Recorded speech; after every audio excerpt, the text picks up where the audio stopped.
ഇനി നമ്മൾ അടുത്തതായിട്ട് കാണാൻ പോകുന്നത് സങ്കീർത്തനം 20 സങ്കീർത്തനം 20 ഒരു പ്രാർത്ഥനയാണ്. രാജാവിന്റെ വിജയത്തിന് വേണ്ടിയിട്ടുള്ള ഒരു പ്രാർത്ഥനയാണ്. അപ്പോൾ ഈ രാജകീയ സങ്കീർത്തനത്തിന്റെ പ്രധാന പ്രമേയം പ്രാർത്ഥനയാണ്. ദൈവത്തിൽ ആശ്രയിക്കുന്നവരെ ദൈവനാമം കാത്തുകൊള്ളും. ദൈവനാമം രക്ഷാനാമമാണ്, അല്ലെ? ഈശോ എന്ന നാമം ആകാശത്തിന് കീഴിൽ ഭൂമിയിൽ മനുഷ്യന് രക്ഷയ്ക്കായി മറ്റൊരു നാമവും നൽകപ്പെട്ടിട്ടില്ല, ഈശോയുടെ നാമം. അപ്പൊ ഈ നാമത്തിൽ ആശ്രയിക്കുന്നവരെ ദൈവം കാത്തുകൊള്ളും. അപ്പൊ രാജാവും ജനതയും ഇതിൽ തെളിഞ്ഞു വരുന്നുണ്ടെങ്കിലും ദൈവമാണ് ഈ സങ്കീർത്തനത്തിലെ മുഖ്യ കഥാപാത്രം. ഇനി നമ്മൾ ഈ സങ്കീർത്തനത്തിലൂടെ കടന്നു പോകുമ്പോൾ നമ്മൾ കാണുന്ന ചില പദങ്ങളാണ് വിജയം, ഉത്തരമരുളുക. അപ്പൊ ഇതൊക്കെ ആവർത്തിക്കുന്നതായിട്ട് കാണാൻ സാധിക്കും. അതുപോലെ യുദ്ധത്തിന് പുറപ്പെടുന്നതിന് മുമ്പായി രാജാവിന് വേണ്ടി ജനം ദേവാലയത്തിൽ നടത്തിയിരുന്ന ഒരു പ്രാർത്ഥനയാണിത്. ഇതൊക്കെ പുരാതനമായ ശൈലികളാണ്. ഇതൊക്കെ നമ്മുടെ സഭയുടെ പാരമ്പര്യമാണ്. നമ്മളത് വിട്ടുകളയരുത്.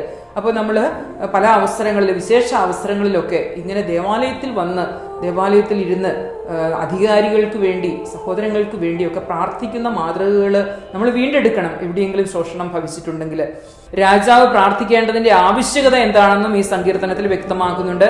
ഈ സങ്കീർത്തനത്തിന്റെ ഘടന നമ്മൾ നോക്കുകയാണെങ്കിൽ ആദ്യത്തെ 15 വാക്യങ്ങള് രാജാവിന് നൽകുന്ന ചില ആശംസകളാണ്.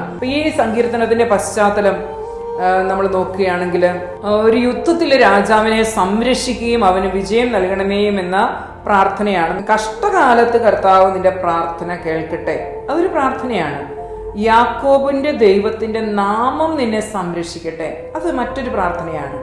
അവിടുന്ന് നിന്റെ വിശുദ്ധ മന്ദിരത്തിൽ നിന്ന് നിനക്ക് സഹായം അയക്കട്ടെ, അതും ഒരു പ്രാർത്ഥനാ ആശംസയാണ്. അപ്പൊ ഇങ്ങനെയുള്ള കുറെ ആശംസകളാണ്.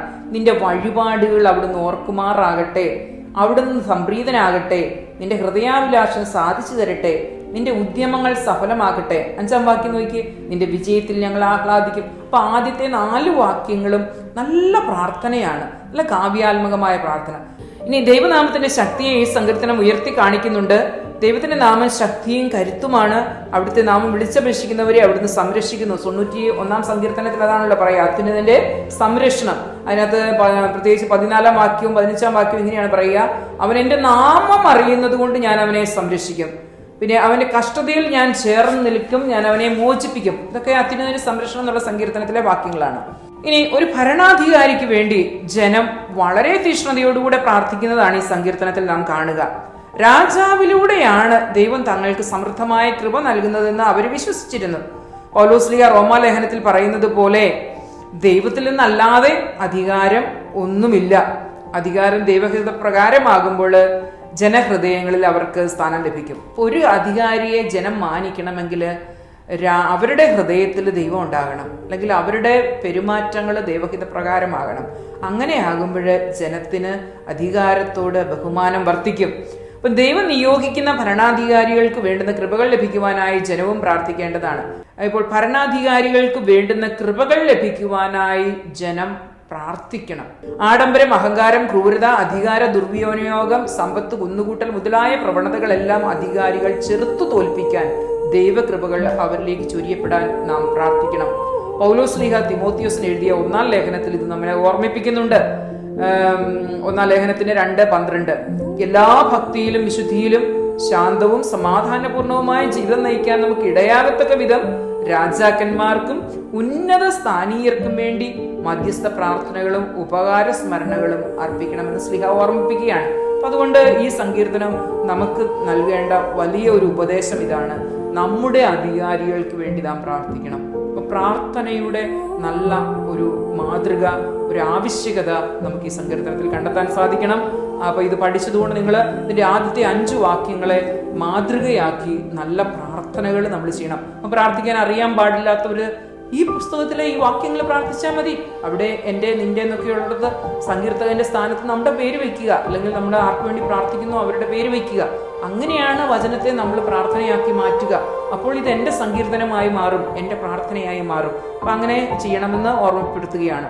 നമ്മുടെ ശരണം ഭരണാധികാരികളിലോ അധികാരികളിലോ ഒതുങ്ങാതെ അത് ദൈവത്തിൽ തന്നെ ആയിരിക്കണമെന്ന് സങ്കീർത്തനം നമ്മെ ഓർമ്മിപ്പിക്കുന്നു. ഞാൻ പറഞ്ഞു വരുന്നത് നിങ്ങൾക്ക് മനസ്സിലാവുന്നുണ്ടാവും. ഈ സങ്കീർത്തനത്തിലെ രാജാവിനെ ക്രിസ്തുവാകുന്ന രാജാവിലേക്ക് ബന്ധിപ്പിക്കുകയാണ്. അപ്പൊ ക്രിസ്തു വിജ്ഞാനി എന്ന് നമ്മൾ പറയും. ഓരോ സങ്കീർത്തനവും മെസയാനിക സങ്കീർത്തനമാണ്, മിശിഹായെ സൂചിപ്പിക്കുന്നതാണ്. അപ്പൊ എങ്ങനെയാണ് ക്രിസ്തുവുമായിട്ട് ഇത് ബന്ധിപ്പിച്ചെടുക്കാവുന്നതെന്നാണ് നമ്മളിവിടെ കാണുക. അപ്പോൾ ദൈവമല്ലാതെ ഒന്നും സ്ഥായിയായിട്ട് ഇല്ല, രക്ഷ കർത്താവിൽ നിന്നാണ്. അപ്പൊ ഇതാണ് സങ്കീർത്തനം നമുക്ക് തരുന്നത്. ദൈവത്തെക്കുറിച്ചുള്ള, ദൈവമല്ലാതെ ദൈവത്തിൽ താഴെയുള്ള, ദൈവത്തിൽ കുറഞ്ഞുള്ളതൊന്നും ശാശ്വതമല്ല എന്ന് സങ്കീർത്തനം നമ്മളെ പഠിപ്പിക്കുകയാണ്. ഇനി നമ്മൾ തൊട്ടടുത്ത സങ്കീർത്തനമാണ് രാജാവിന് വിജയം നൽകിയതിന്റെ കൃതജ്ഞത. 21 സങ്കീർത്തനമാണ് ഇനി നമുക്ക് പഠിക്കേണ്ടത്. ഒരു രാജ അഭിഷേക വാർഷിക കീർത്തനമാണിത്.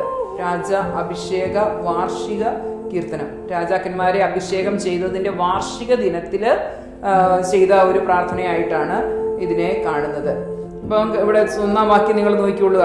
കർത്താവേ, രാജാവ് അങ്ങയുടെ ശക്തിയിൽ സന്തോഷിക്കുന്നു.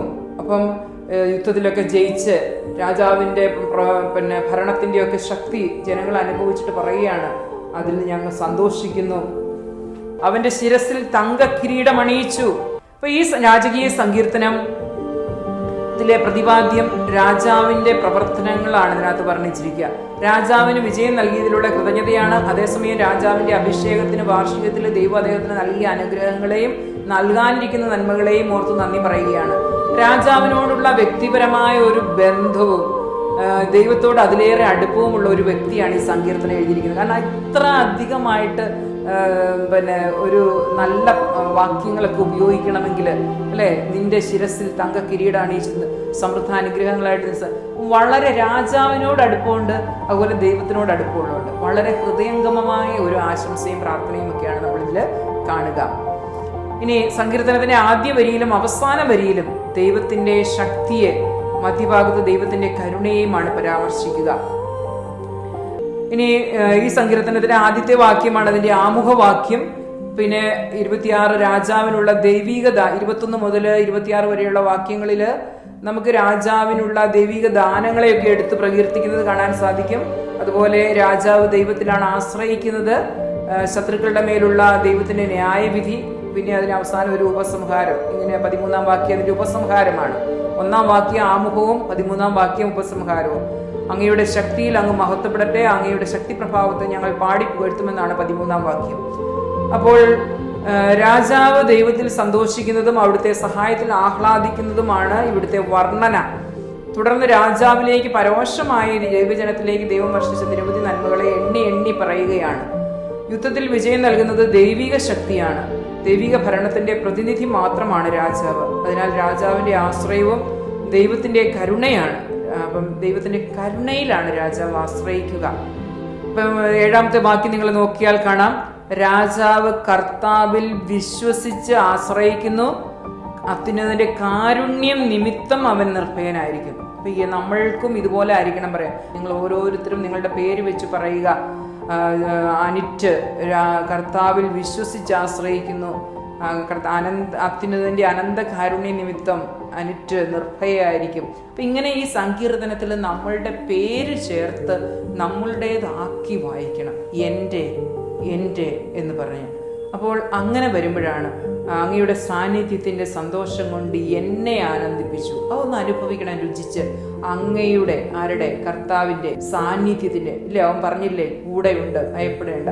അവന്റെ സാന്നിധ്യത്തിന്റെ ആ സന്തോഷം കൊണ്ട് അവൻ എന്നെ ആനന്ദിപ്പിച്ചു.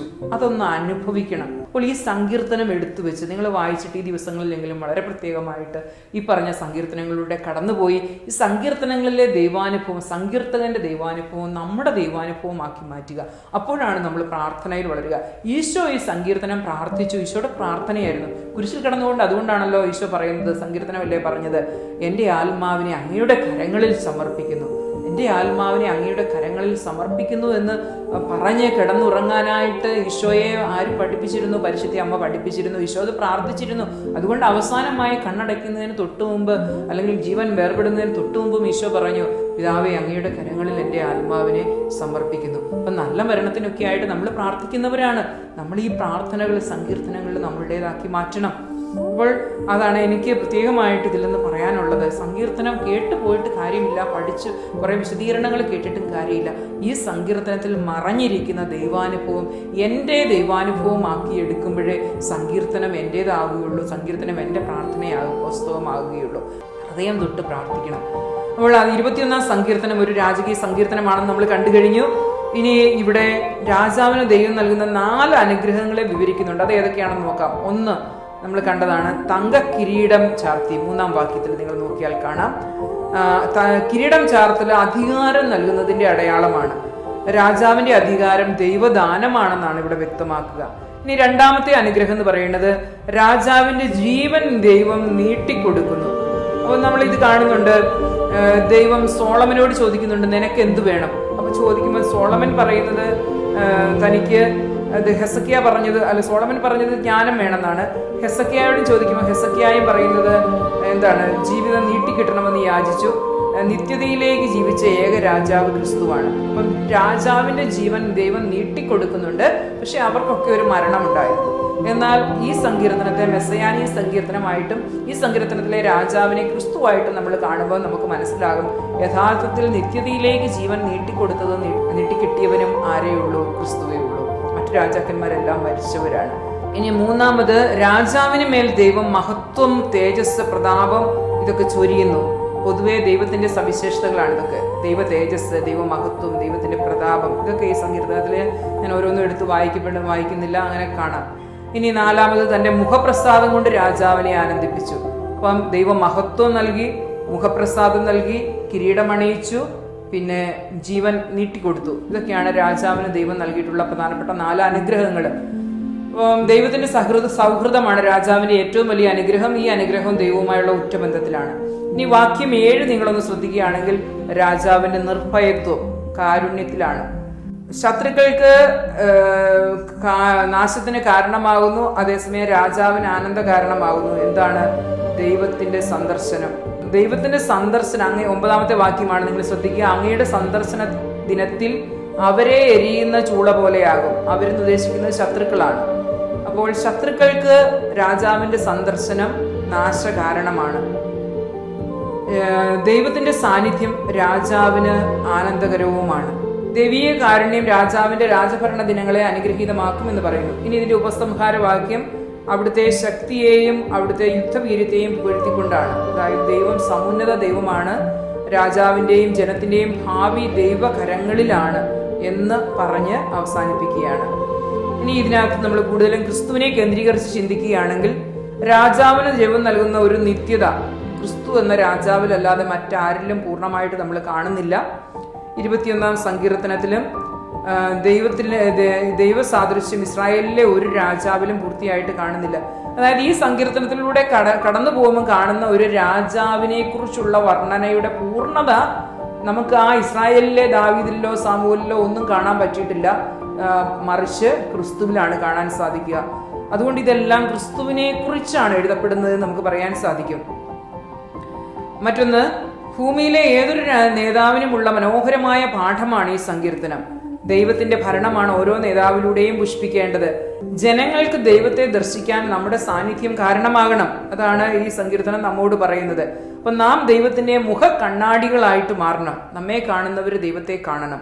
മനുഷ്യായുസ് ദൈവത്തിന്റെ ദാനം മാത്രമാണ്. അതുകൊണ്ട് തേജസ്സോടും ആരോഗ്യത്തോടും കൂടെ മാത്രമല്ല, കൃപയോടും കൂടെ നമ്മൾ ജീവിക്കണമെന്ന് ഈ സങ്കീർത്തനം നമ്മളെ ഓർമ്മപ്പെടുത്തുന്നുണ്ട്.